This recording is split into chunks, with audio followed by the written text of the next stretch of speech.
Muito bom dia, pessoal. Sejam bem-vindos a mais um Acorda Mercado para você começar o seu dia muito bem informado. Na sexta-feira, o Ibovespa subiu e o tema que a gente vai trazer hoje vai ser sobre as eleições do Chile, porque a direita voltando ali ao poder. Vamos falar da greve dos petroleiros e como isso pode afetar a economia. Está marcado para hoje. Carga tributária recorde no Brasil e novo CEO da Vivara, além de muitas coisas, no resumo que você já sabe que é bem completo. O Ibovespa subiu 0,99% e chegou a 160.766 pontos, muito focado e ajudado com o corte de juros nos Estados Unidos. Por quê? Quando os Estados Unidos corta juros, há um impacto no mundo todo. O mundo todo passa a cortar juros, porque a taxa de juros nos Estados Unidos é o padrão do mundo. Eu coloco um risco acima disso. Quanto que eu tenho de risco a mais ou a menos que os Estados Unidos? É a mesma coisa o dólar. O dólar é o padrão do mundo. A gente negocia em relação ao dólar. Então, quando os Estados Unidos derrubam os juros, ajuda todo mundo e principalmente nesses países mais fortes, os países mais desenvolvidos, eles vão buscar mais risco, aumenta o apetite a risco, porque como o juros está muito baixo, ele não quer ficar tudo no investimento conservador e ficar ganhando pouco, então ele vai buscar mais risco. E aí os emergentes aparecem como uma boa solução. E Brasil é um desses emergentes, tá? Como eu falei, o Bovespa subindo muito no ano, 36%, comparado ali com o CDI é bem acima, porém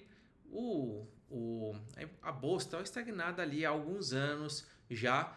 Tanto é que a gente pega a média histórica, o CDI, ele tem ali batido com frequência o índice Bovespa. Isso não é bom, porque em melhores países, o país desenvolvido, ele tende a ter a bolsa muito mais forte, porque a gente está falando das empresas crescendo, aumentando o valor de mercado, tem que ser muito mais do que juros. Aqui no Brasil é invertido isso. O câmbio, o dólar, ele subiu 0,11% e fechou aos R$ 5,41. O Dow Jones secou 0,51%, o S&P 500 caiu 1,07%, Nasdaq 1,69% e o Russell 2000 caindo aqui 1,51%. Que, apesar do corte de juros dos Estados Unidos, foi bem dividida a decisão. Então, eu falei aqui na quinta-feira, pós decisão do Fed, que foi muito dividido. Então, pode ser que esse novo corte fique muito mais para frente, fique só depois do Kevin Hassett, que se pode ser o novo presidente do Banco Central americano, ele assumir. Porque vai ter uma disputa ali agora, corta juros, não corta, corta juros, não corta. Como foi bem dividido agora, a tendência é que na próxima já não corte. E na outra, talvez já não corte. Então deu uma desanimada no mercado nesse sentido, de que quando que vai ser esse corte de juros? Que quanto mais corte de juros, melhor para a economia mundial, porque aí vem mais dinheiro. A gente chama de política monetária expansionista por causa disso, que é uma política onde você põe dinheiro no mercado quando você corta juros. Por isso que a gente chama de política monetária expansionista. Na Europa, queda também com esse mesmo movimento, que esperava-se mais o Banco Central americano cortar mais juros para os próximos meses, nas próximas reuniões. DAX caindo 0,45, que é o DAX da Alemanha. Londres caindo 0,56%, França caindo 0,21% e Eurostoxx caindo 0,58%. Já na Ásia, pregão em aberto, Hong Kong subindo 1,75%, Xangai subindo 0,41%, Nikkei caindo 0,9% e Coreia do Sul caindo 2,21%. Top 5 altas, Hapvida subindo 5,45%, vai ter recompra de ação. Então isso é um bom sinal no sentido do mercado ganhar confiança de que, os donos do negócio estão achando que a ação está barata, então estão recomprando. Então pode ser um bom sinal para que essa ação possa subir. Há uma confiança. Tá? Açaí subindo 4,19% e Vivara subindo 3,45%. Cosan caiu 2,18%, Minerva 1,79% e Raiz em 1,16%, as principais quedas da sexta-feira. Petróleo subindo 0,43%, o ouro subindo 0,22% a $2.730, estão subindo forte já há alguns dias. Bitcoin patinando nos $100.000, ali a $99.340, e o principal ponto aqui é o VIX. O VIX subindo 6% praticamente, voltando para próximo de 16 pontos, mostrando ali uma maior aversão do risco no mundo. Então, como eu falei, sexta-feira foi um dia de mais aversão. O VIX estava abaixo de 15 pontos, então abaixo de 15 pontos é muito bom, um cenário de mais tranquilidade, mais calmaria, mas quando ele dá essa subida, há uma preocupação, mas o VIX ele está um patamar ainda baixo, considerando ali os últimos anos, tá? Bolsa brasileira, bancos, na verdade, brasileiros subiram bem. Itaú subiu 0,89, Bradesco subiu 0,65, BTG subiu 0,93, a queda foi do Santander, caindo 0,09%, praticamente de lado, né? 0,09. Bancos internacionais, JP Morgan subindo 0,36 e Goldman Sachs caindo 2,53%. Nas Big Techs, destaque para Tesla subindo 2,70, Netflix no meio do impasse ali com a Warner 1,17, Apple subindo 0,09. A grande queda, Nvidia caindo 3,27% e Microsoft caindo 1,02%. É claro, sempre tem ali uma preocupação com a inteligência artificial, um tema que vem sempre... que anima, é um tema ali de alguém paranoico quando a gente fala de inteligência artificial. Às vezes, não, é o melhor do mundo, vai fazer mudar toda a revolução, os lucros das empresas vão triplicar, quadruplicar. Elon Musk traz muito esse otimismo, não, agora com a IA vai mudar tudo. E aí, no outro dia, fala, a IA é tão boa, mas não vai mudar tanto assim. Vai subir o lucro das empresas, mas não tanto assim. Então tem esse cenário e aí a bolsa vai sentindo esse cenário a cada novidade. Então lança uma novidade, nossa, olha o impacto disso. Por exemplo, eu utilizo muito a Manos. Quando eu utilizo a Manos e eu vejo coisas maravilhosas acontecendo, eu falo, caramba, isso aqui vai mudar tudo. E de fato, você fica mais produtivo. Imagina as pessoas passando a utilizar a Manos baratear, porque não é barato, então ela baratear para as pessoas poderem acessar mais. A gente vê já o ChatGPT, Gemini, a plataforma Lovable, quantas coisas que você pode construir lá. Então, assim, são muitas coisas que a IA está trazendo. E quem souber utilizar vai ter a produtividade. Empresas que souberem utilizar vão aumentar o valor de mercado. Esse que é a grande chance que a gente olha para o valor de mercado da bolsa. Quem são as empresas que vão aproveitar a IA? Assim como aconteceu nos Estados Unidos, que as empresas dispararam, que tem ali a IA no componente, que usam muito a IA, dispararam e levaram a bolsa para outro patamar. Aqui no Brasil, a gente pode aproveitar o segundo crescimento, que é o primeiro crescimento o Brasil tem empresas para bater de frente com o Google, que tem o Gemini, com a OpenAI, que tem o ChatGPT? Claro que não. Mas a gente tem a secundária, que é como eu pego a IA e potencializo o meu negócio. Isso a gente tem. E começou a chegar aqui agora. Empresas que tem diversos estudos que estão colocando que empresas que utilizam bem a IA estão aumentando bem já o lucro. E quem não tem IA está fora do jogo, diminuindo muito o market share. Juros, DI 27 foi para 13,64 e o DI 30 foi para 13,18. Uma queda ali. IPCA mais 7,79 para o Tesouro 2029. Também uma queda. Depois de chegar muito próximo dos 8%, que teve o circuit breaker na segunda, ele vem no movimento ali de um pouquinho de queda, mas ainda pouquíssimo. Ainda é uma baita oportunidade de você carregar uma baita taxa de juros para mais anos. Como falei, o Ibovespa subiu 0,99, uma alta para 160.766 pontos.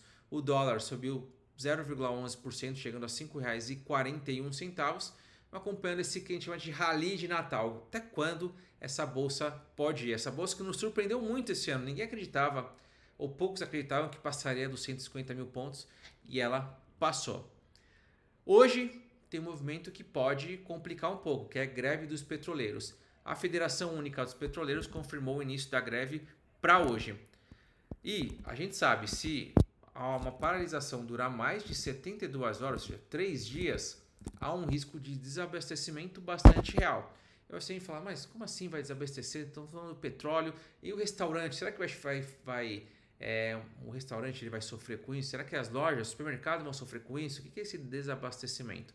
Sim, porque a gente tem aqui uma economia que é movida por caminhoneiros. A gente não tem uma malha ferroviária eficiente, como por exemplo tem nos Estados Unidos, então tudo é caminhão. Imagina você desabastece este caminhão. Esse caminhão desabastecido, os produtos não chegam nas lojas, nos restaurantes, não chegam em nenhum lugar. E aí, com os produtos não chegando, há esse desabastecimento. Então, um dia você consegue, porque tem estoque, 2 dias, pô, ainda tem estoque, 3 dias, já começa a sumir esse estoque e não chega estoque novo. Isso que pode acontecer. Vamos ver o que vai acontecer nessas novas tratativas, mas há sim um temor forte. E aí o governo pode interferir, e aí quando o governo interfere, às vezes não é tão boa a decisão. Vamos ver o que vai acontecer. Falando em governo intervindo, falando em decisões não tão legais, a Enel, o governo está ameaçando cassar a concessão, tá? Um rigor absoluto. E por quê? Porque de fato o que aconteceu em São Paulo é muito grave. A gente está falando da maior capital da América do Sul. A gente está falando de algo gigante, da América Latina. Gigante. Teve muita gente que ficou sem luz por 4, 5, 6 dias. Estão falando de 2,2 milhões de pessoas afetadas. Que eu sempre falo, imagina se no Brasil acontece igual no Japão, tem um terremoto. Vixe, ferrou, até para reconstruir isso. Se um vento muito forte fez esse estrago, imagina um terremoto. A gente tem que agradecer pelo país que a gente tem. E se a gente fosse organizado, a gente conseguiria ser assim, o melhor país do mundo, com toda certeza. Mas tem muita coisa que... E eu vejo muito nessa mentalidade do brasileiro como um todo, faz com que a gente não consiga crescer. Fica sempre essa briga.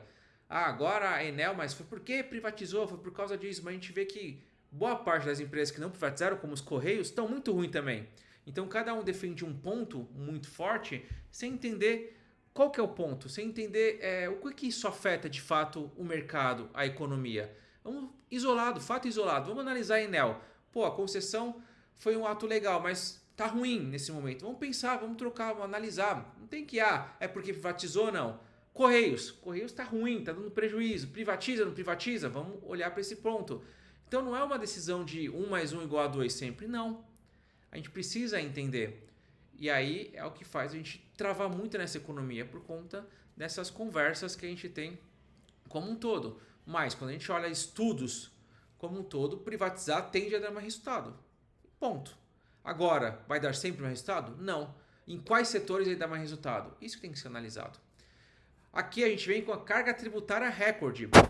32,2% do PIB é o maior nível desde 2002. Ou seja, a gente paga muito, mas muito imposto. O peso do Estado é muito grande nas nossas costas, nas suas costas. A gente fica dias e dias, mês e mês só para pagar impostos. E a gente, em vez de diminuir os gastos, porque se eu diminuir os gastos, eu posso diminuir os impostos. Eu não aumento os gastos. Então a gente tem um governo que aumenta os gastos sem parar, que fala de investimento, porque dentro da dinâmica de um PIB, você põe gastos do governo, ele aumenta PIB, porque eu estou gastando, estou investindo na economia. Porém, do outro lado, tem a parte ruim, que é, beleza, eu estou gastando, eu preciso fechar as contas, de algum lugar tem que vir esse dinheiro, porque o governo não produz. Deixa eu pegar dos impostos. Eu preciso aumentar os impostos para conter esses gastos. E aí a gente está indo para quase 4 trilhões de reais em impostos em 2026. Sim, em 2025. É bizarro. É bizarro. Mas tem muitas coisas que a gente pode analisar aqui nesse ponto de vista, mas o brasileiro não aguenta mais pagar impostos. E ainda bem que a gente vai ter agora para 2026 os impostos menores ali para quem ganha menos, vai zerar o imposto, isenção de imposto para quem ganha até 5 mil. Isso é muito positivo. Eu gosto muito disso, porque vem dinheiro para a economia. A questão são sempre as contrapartidas em relação a isso. Porque não adianta eu ter um imposto menor ali no salário, porém no consumo é para todo mundo o imposto. Então, eu vou dar um exemplo aqui. O preço do leite aumenta porque aumentou o imposto do leite. Para a população mais pobre, isso aí vai ser muito ruim, no orçamento pesa muito, porque gera inflação. O leite dobrou o preço, ferrou, eu posso agora comprar menos leite. Agora, para o Neymar, dar um exemplo, o que muda? O leite está 3, 6, 10, 15, 20, 50, não muda nada. Então, o imposto sobre o consumo não muda nada a percepção. Então, a gente precisa entender de fato, não bater em espantalho, mas entender de fato qual imposto tem que ser cobrado ou não. E o principal, para mim, que precisa ser o urgente, você vai comprar um celular e tá lá o preço sem imposto. Tá lá, você olha na loja. O preço do celular tá 3 mil reais. A hora que você vai pagar, 7 mil reais. Você vai falar, caramba, mas como assim 7 mil reais? Porque 4 mil reais é imposto. Você vai ver se a população não ia ficar mais indignada com isso. Você fala, caramba, mas tudo isso é imposto? Mas como tá tudo lá dentro, nem sabe o que é imposto e o que não é. Isso nos Estados Unidos acontece muito. Você vai pagar a conta e você vê lá a parte que é da empresa, da loja, e você vê a parte de imposto. Isso fica mais claro. Então, esse imposto sobre o consumo é o que está ferrando com muita gente. Mas vamos lá. Vamos falar aqui do Mercosul, o acordo que está ali um pouco parado. Por quê? Se espera ali até 2012 uma assinatura desse acordo entre União Europeia e Mercosul. Porém, ali a gente tem a Itália, que é o fiel da balança, que vai ser decisiva para apoiar ou não este bloco. Tá? França e Polônia são contra a esse acordo e vamos acompanhar se a Itália vir junto. Se a Itália vier junto com a oposição, provavelmente não vai ter esse acordo. Vamos ver o que vai acontecer aqui também. Eu vou atualizando nos próximos dias. O setor financeiro é o setor que mais paga impostos no Brasil, quase 15 bilhões de reais de impostos, quase 5% do PIB, arrecadação total vinda do setor financeiro. Ele é muito forte. E é aí que entra a questão da isonomia, né? Que as fintechs, elas não pagam tanto imposto quanto os bancos. E aí os bancos querem, mas a fintech como o Nubank, ele tem tudo que um banco oferece, ele é um banco. Preciso caracterizar ele como um banco. E aí que tem essa disputa, Febraban versus PagBank versus Nubank, e aí vai ter que se enquadrar para poder pagar o mesmo nível de imposto, né? 13º salário na economia, vai ter uma injeção de liquidez de quase 400 bilhões de reais até o dia 19 de dezembro. Então, dinheiro na economia, quando eu falo dinheiro na economia, é dinheiro na mão do povo, desde que não seja para bet, nunca é para bet, ele movimenta muito a economia. Perspectivas para 2026, mais M&As. Então, empresas familiares e médias estão mais preparadas para ter esse acordo ideal. Vamos ver o que vai acontecer, mas de fato a gente vê um movimento de melhora em M&As por uma perspectiva dos juros caírem. A Selic deve cair para 2026, isso possibilita as startups poderem participar de M&A melhores. E por fim, a gente está aqui vendo as eleições no Chile. A direita voltando ao poder após 4 anos de esquerda, que era o Boric.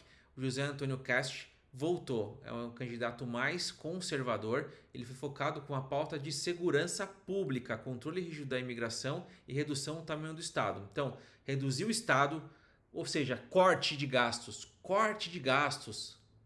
Isso tem que ser feito. Segurança pública, então se tem uma pauta que todo brasileiro quer ver, é segurança pública, porque a gente quer se sentir seguro. E essa foi a pauta que o Trump levou nos Estados Unidos, agora o Kast no Chile, Milei na Argentina. A gente olha aqui, pega o lado esquerdo da América Latina, já é quase tudo direita ali. Ou é tudo direita essa parte aqui, até lá para cima, até Colômbia ali. Na Colômbia já muda. Porque há uma preocupação gigante com segurança pública. Isso é tema para próximos acorda mercados. E a Vivara assumiu um novo CEO. O Thiago assumiu e a Vivara subiu 13,45% com essa nova reestrutura. Tá? Então, a profissionalização maior da gestão da Vivara, uma governança corporativa mais forte. E Vivara tem um baita nome, um baita histórico e know-how para continuar crescendo. Os investidores gostaram bastante disso. Com isso, a gente finaliza nossa Acorda Mercado de hoje. Espero que vocês tenham gostado. Tamo junto, uma ótima semana. Até mais. Tchau, tchau.